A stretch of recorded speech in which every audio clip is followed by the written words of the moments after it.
मुतार हुसूल बख्शिश व नजात के लिए पढ़ लीजिए सल्लल्लाहु अलैहि वसल्लम सलातुम व सलामुन अलैका रसूलुल्लाह सल्लल्लाहु अलैहि वसल्लम।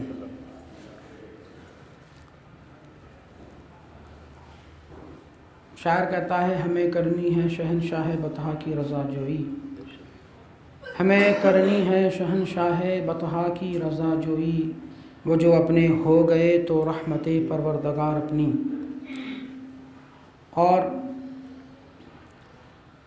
आला हज़रत इमाम इश्क़ व मोहब्बत इमाम अहमद रज़ा ख़ान फ़ाज़िल बरेलवी अलैहि रहमतुर रहमान इरशाद फरमाते हैं,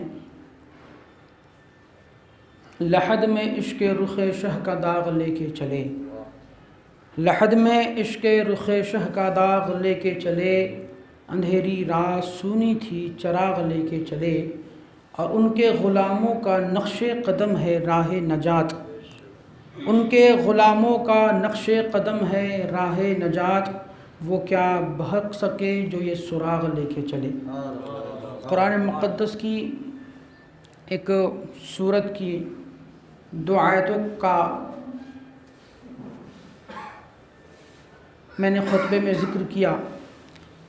रब ताला शाह फरमाता अलहाकुमुत तकासुर, और तुम्हें गाफिल रखा माल की तलबी ने, माल की ज़्यादा तलबी ने, यहाँ तक कि हत्ता ज़ुरतुमुल मक़ाबिर, यहाँ तक कि तुम कब्रों तक पहुँच गए। यकीनन अगर हम अपनी ज़िंदगी पर गौर व फ़िक्र करें तो हमें अपने ज़िंदगी में वो हालात, वो मामलात नज़र आएंगे कि हमारी ज़िंदगी का गुज़र, हमारी ज़िंदगी के मामलात, हमारी शब व रोज़, हमारे लैलो नहार किस तरह से गुज़र रहे हैं। तो अक्सर यही देखा जाएगा कि ज़िंदगी की इस भागा दौड़ में, हमा हमी में, दुनिया तलबी में इंसान अपनी ज़िंदगी को सर्फ कर देता है। उम्मीदें होती हैं, उम्मीदें लगाए रहता है कि आज नहीं कल सुधर जाएंगे, कल नहीं परसों सुधर जाएंगे, एक हफ़्ते बाद 2 हफ़्ते बाद हम सुधर जाएंगे, ये उम्मीद उसकी होती है। और अपने ऊपर ये भरोसा उसे होता है कि मैं भी और जीने वाला हूँ। और इसी चाहत में, इसी ख़याल में बंदा गाफिल होकर, अच्छी बातों से दूर होकर बुराइयों की तरफ माइल होता है।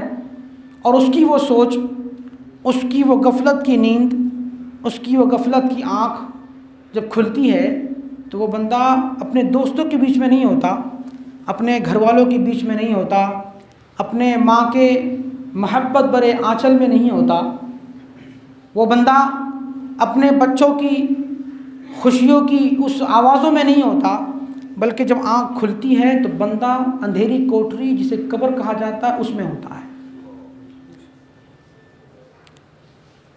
इंसान के लिए अल्लाह ताला ने दुनिया बनाई और इंसानों को इसलिए बनाया ताकि अल्लाह की इबादत करें। मगर अगर किसी को टारगेट किया जाए तो आज के जवान, गुज़श्ता जवान देखे, साबिक़ ज़माने के जवान देखे, पहले के जवान देखे और आज के जवान देखे, तो यकीनन हमें वो बातें नज़र नहीं आएगी जो साबिक़ा ज़माने के जवानों में नज़र आती थी। आज हम हमारे दोस्तों के साथ चौक चौराहे पे बैठते हैं, बैठते ज़रूर साथ में हैं, मगर हमारा बैठना से एक फ़र्ज़ी होता है। सबका ध्यान, सबका ख्याल अपने अपने मोबाइल की स्क्रीनों पे होता है। कोई किसी से मतलब नहीं रखता, बैठते एक जगह पे ज़रूर है मगर कोई साथ में नहीं होता, सब अलग अलग अपने अपने ख्यालों में गुम होते हैं, अपने अपने मोबाइल की स्क्रीनों में मह होते हैं। गोया बताना मकसूद ये है कि आज का जवान जहाँ उसका असल ठिकाना होना चाहिए, जहाँ उसका दिल लगना चाहिए, जवान तो जवान, वो बूढ़े भी जिनकी उम्रें अब इस दहलीज पे पहुँच गई कि उसके बाद कोई उम्मीदें उनसे वाबस्ता नहीं होती है, वो भी इस बात समझता है कि चलो बचपन में होता है बंदा तो सोचता है कि अभी जवानी बाकी है, जवानी होती है तो कहता है कि अभी आधी उम्र होनी बाकी है, आधी उम्र हो जाती 40 45 50 साल का हो जाता है तो बुढ़ापा, उसका ख्याल है बुढ़ापा बाकी है। मगर ये बूढ़ों को क्या हो गया कि बुढ़ापे में भी आने के बाद बंदा कब्र को नहीं सोचता। बुढ़ापे में पहुंचने के बाद भी इंसान मस्जिदों में आने पे, मस्जिदों में दिल लगाने पर अपने आप को आमादा नहीं करता।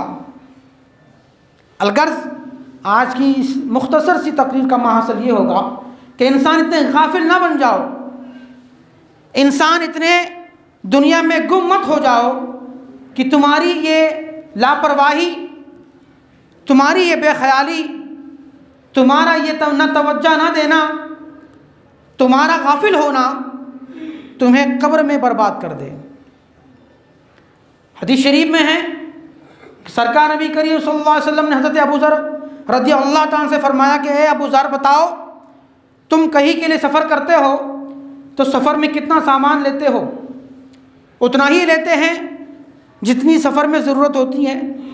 मान लीजिए अगर हम मदीना भी जाए तो बंदा मदीने जाने से पहले अपने सामान की तैयारी करता है ना, बैग नवा लाता है, कपड़े लाए जाते हैं, ज़रूरत की चीज़ें लाई जाती हैं, मिसवाक वगैरह ली जाती है, और उतना ही लिया जाता है जितने दिन उसको वहाँ रहना होता है।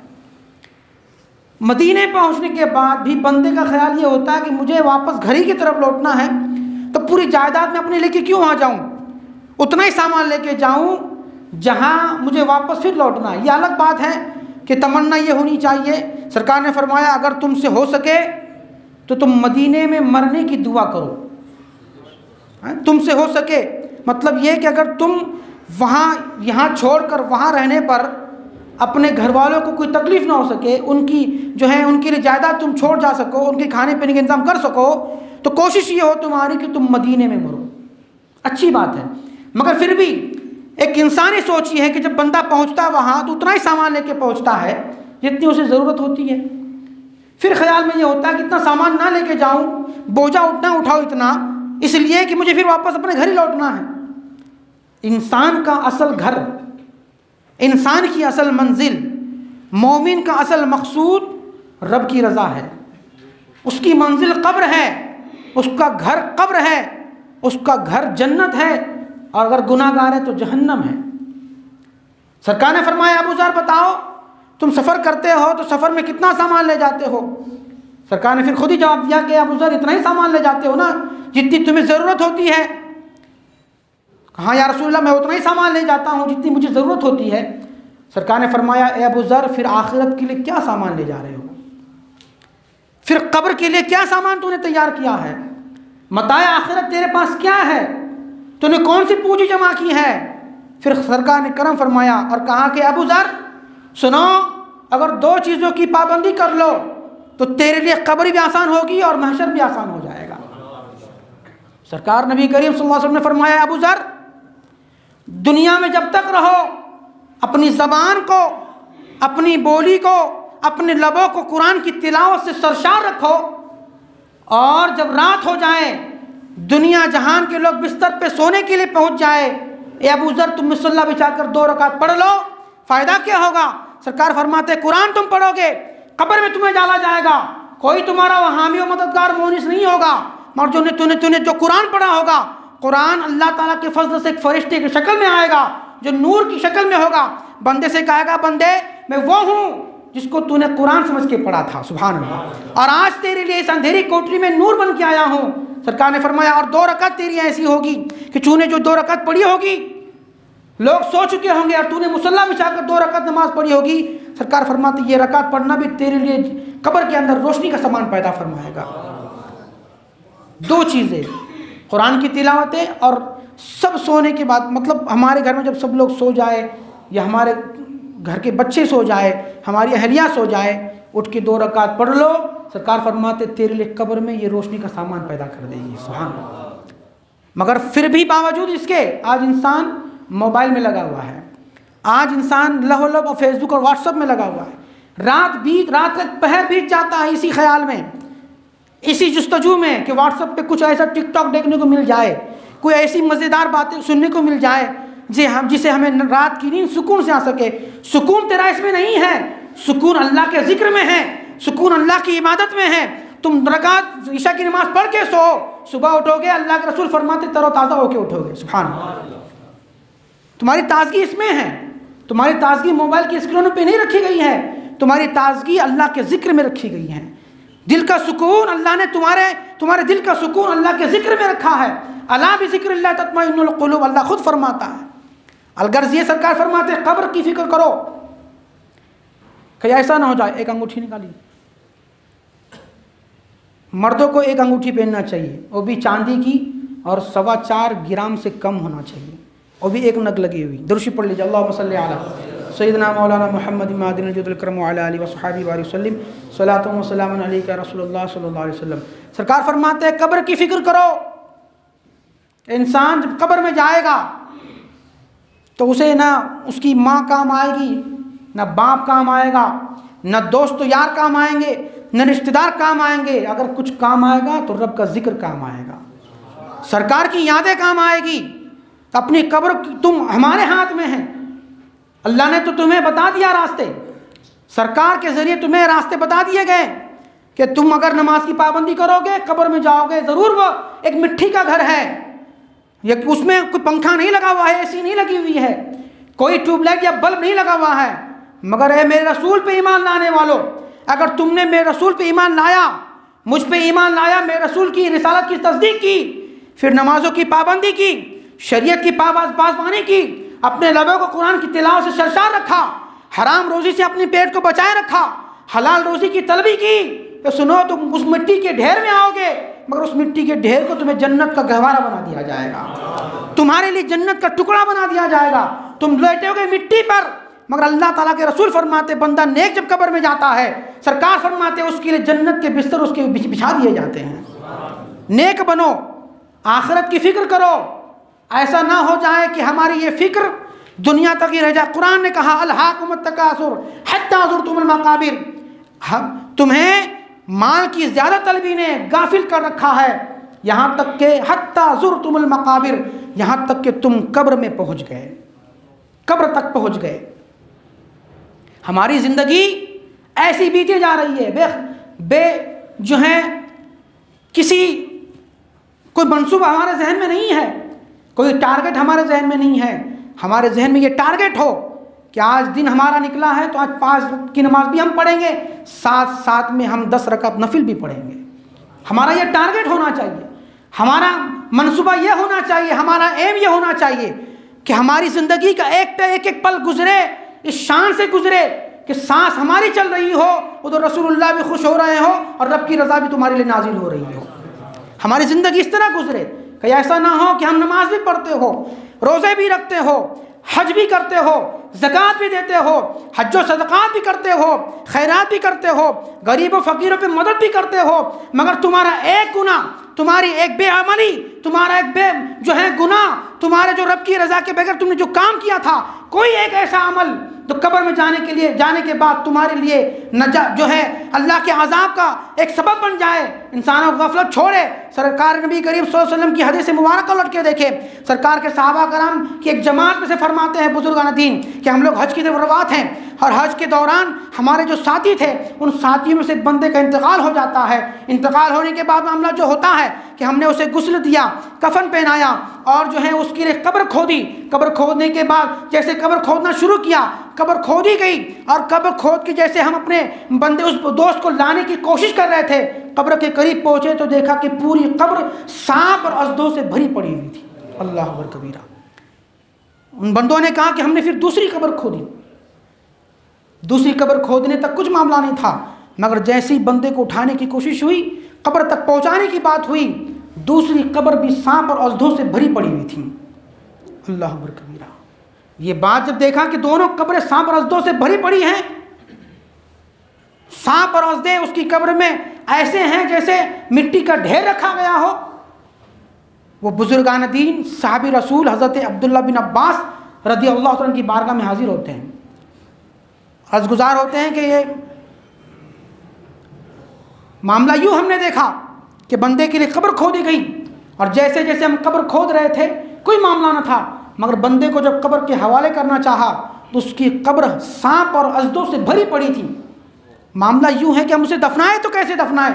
कोई इंसान ही कैसे चाहेगा कि मेरा दोस्त, मेरा भाई, मेरा रिश्तेदार, जिसको हमने एक नाजों के साथ बिस्तर पे सुलाया था और जब बाहर मार्केट में निकलता तो अपनी वक़ार के साथ चला करता था, अपने गुरूर में मस्त होकर चला करता था, तकब्बुर उसके सर से लेकर पैर से टपक रहा था, आज उसका मामला यूं है कि आज जब कब्र के हवाले से किया जा रहा है तो उसका मामला यूं है कि उसके कब्र में सांप रज़दे भरे पड़े हैं।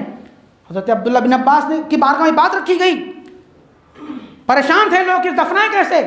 हज़रत अब्दुल्ला बिन अब्बास ने फरमाया, खुदा की कसम, अगर तुम रुए ज़मीन की सारी ज़मीन को खोद दो और उस बंदे के लिए कब्रें खोदने का काम करो, जितनी कब्रें तुम खोदोगे हर कब्र में इन सांप और बिच्छू और इन अज़दों को उस जगह मुंतकिल कर दिया जाएगा, उसकी कब्रें पहुंचा दिया जाएगा।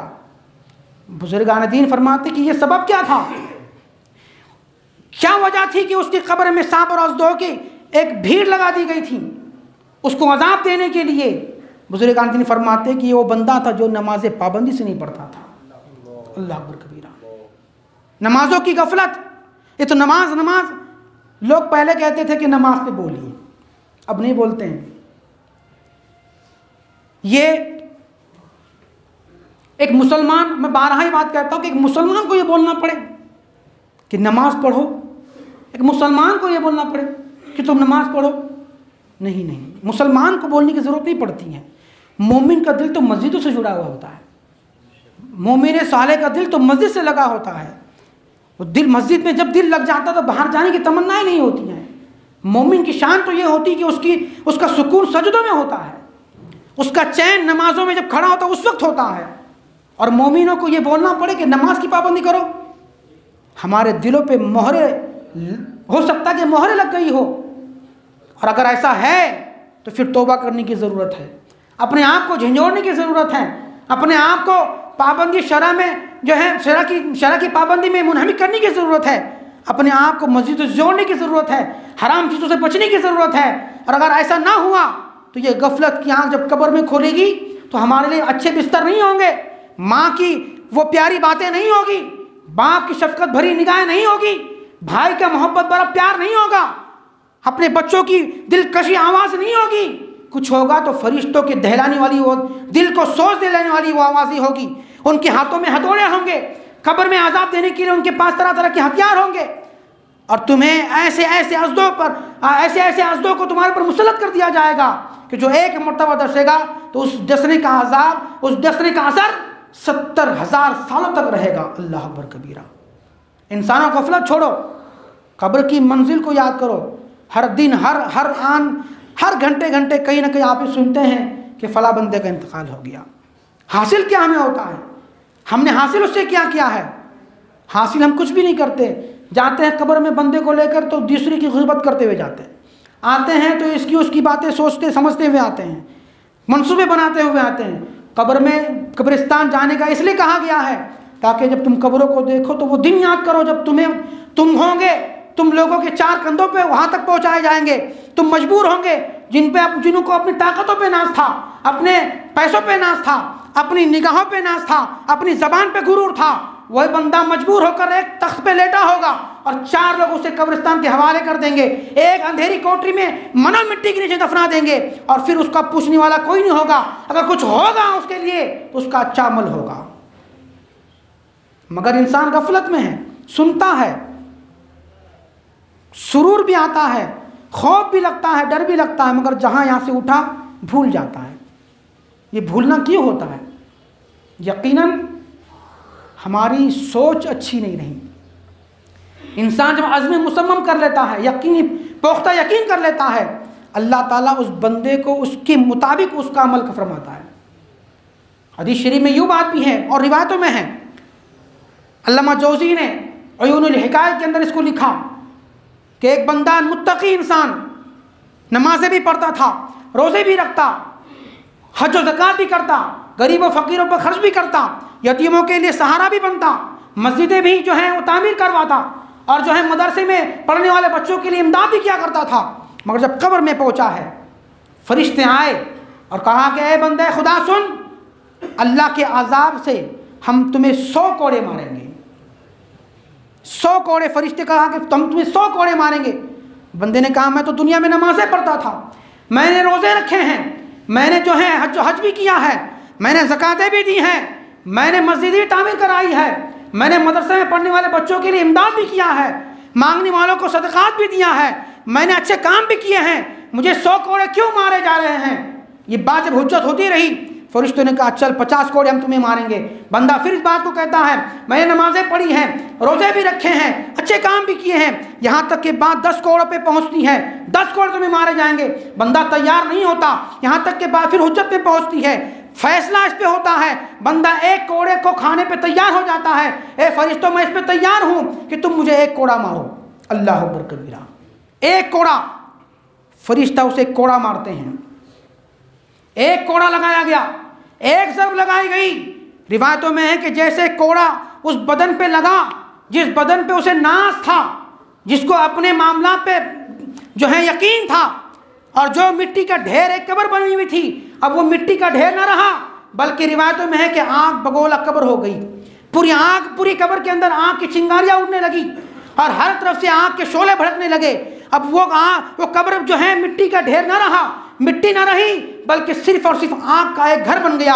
और वो बंदा ऐसा 1 ज़रब के अंदर, 1 कोड़े के अंदर उसका हाल ये हुआ कि रिवायतों में है कि वो खाकिस्तर हो गया, यानी ऐसा मिट गया कि मिट्टी में मिल गया। अल्लाह अकबर कबीरा। 1 कोड़े का हाल ये है।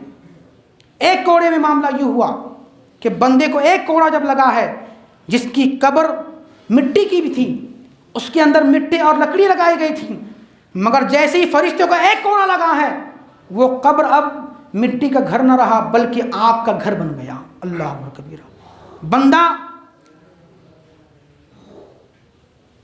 जल के खाक हो गया, मिल गया मिट्टी के अंदर। अल्लाह के हुक्म से दोबारा जिंदा किया गया। सुभान अल्लाह, जिंदा किया गया।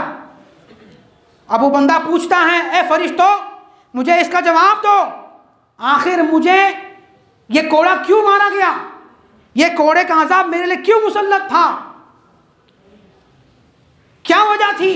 मैंने तो नमाजें भी पढ़ी हैं, अच्छे काम भी दुनिया में किए हैं, मगर क्या वजह हुई, क्या सबब था कि मेरे लिए आज़ाब का ये हिस्सा चुना गया कि कब्र के अंदर मुझे कोड़े लगाए जाए? और 1 कोड़े का मामला यूँ कि मेरी कब्र पूरी आग से भर गई। फरिश्तों ने कहा कि बंदे खुदा सुन, यकीन तौर पे तू नमाज पढ़ता था, रोज़े भी रखता था, अच्छे काम भी करता था, मगर एक दफ़ा तूने बगैर वज़ू के नमाज पढ़ा था, और एक मांगने वाला जो मजबूर था, उसके मांगने पे तूने उसे नहीं दिया था। उसका यह अजाब है कि तेरे लिए 100 कोड़ों का अजाब तैयार किया गया था। अल्लाह अकबर कबीर। एक बंदा जो नमाज तो पढ़े, मगर कभी गफलत में नमाज उसने बेवजू से नमाज पढ़ी हो, या जानबूझ के नमाज बेवजू से पढ़ी हो, ये वजू के तरीके नहीं जानता हो, इसलिए बेवजू उसको कहा गया हो, उसके लिए अजाब ये है कि उसको 100 कोड़े कब्र में मारे जाएंगे। और एक कब्र के अंदर 1 कोड़े का हाल ये है कि बंदा खाकिस्तर हो जाए, मिट जाए, आग का ढेर उसके अंदर, कब्र के अंदर लगा दिया जाए, तो 100 कोड़े का मामला क्या होगा? अल्लाह अकबर कबीर। और वो लोग अंजाम क्या होगा जो नमाजें नहीं पढ़ते होंगे? उनका अंजाम क्या होगा जो सूद की रकम खाते होंगे? उनका अंजाम क्या होगा जो अपने माँ बाप को सताते होंगे? उनका अंजाम क्या होगा जो अपने पड़ोसी के साथ ना हक तलफी करते होंगे? उनका अंजाम क्या होगा जो जमातें छोड़ के नमाजें पढ़ते होंगे? अल्लाह अकबर कबीर। अल्लाह में हिदायत दे ताकि हम अपने मामलात को सुधार सके। और जब हमें कब्र में डाला जाए, तो कब्र के अंदर जब जाए तो सरकार फरमाते हैं, साहबियों सुनो, बंदा जब नेक होता है तो उसकी कब्र जो मिट्टी की होती है, अल्लाह ताला जन्नत के घरों में से घर उसकी कब्र को बना देता है। नेक बनो, अच्छा बनो। सरकार फरमाते बंदा, ये तो गुनाहगारों की बातें थी, नेकों की बातें हैं। सरकार फरमाते जब नेक बंदा कब्र में जाता है, अल्लाह ताला उसकी कब्र को 70 गज फैला देता है। सुभान अल्लाह। अब उसकी कब्र जो छोटी सी नहीं रह पाती, जो आप कब्र जिसमें डालते हो उतनी नहीं रहती। हदीस शरीफ में उसकी कब्र को अल्लाह ताला फरिश्तों को फरमाता है, फरिश्तों इसकी कब्र को चौड़ी कर दो। एक रिवायत में हो कि इसकी कब्र को उतनी लंबी कर दो जहाँ तक इसकी निगाह पहुँच रही हो। सुभान अल्लाह। आप कहाँ जाना चाहते हो? सरकार फरमाते हैं कि कुरान पढ़ा करो। जब तुम कब्र में डाले जाओगे, कब्र में तुम्हारी जो है पहली मंजिल शुरू होगी, पहली रात तुम्हारी कब्र की होगी, अंधेरी कब्र होगी, कोई रोशनी वहाँ नहीं होगी। मगर तुमने अगर दुनिया में कुरान पढ़ा होगा तो अल्लाह ताला के रसूल फरमाते हैं कि वो कुरान पढ़ा हुआ फरिश्ते की शक्ल में, एक नूर की शक्ल में तुम्हारी कब्र में हाजिर हो जाएगा और उसकी वजह से कब्र मुनव्वर हो जाएगी, तुम्हें फिर खौफ नहीं लगेगा, मोनिस हो जाएगा वो नूर तुम्हारे लिए। तो आप कौन सी कब्र में जाना चाहते हो? आग के ढेर वाली कब्र में जाना चाहते हो या वो कब्र जहाँ तक कि उसकी निगाह हो या उसमें नूर ही नूर भरा हो, उसमें जाना चाहते हो? यकीनन हर बंदा ये चाहेगा कि हम आग के ढेर में ना जाएं। यकीनन हर बंदा ये चाहेगा कि हम ऐसी कब्र में ना जाएं जहाँ पे हमें अज़ाब दिया जा रहा हो। हम उस कब्र में जाएं जहाँ अल्लाह ताला हमारे लिए बिस्तर भी दे तो जन्नती बिस्तर दे, हमें हवा भी मिले तो जन्नती हवाएं, जन्नती खिड़कियों से मिले। यकीनन बंदा ये चाहेगा। तो सिर्फ चाहने से नहीं होगा, ख्यालों में तसव्वुर जमाने से नहीं होगा।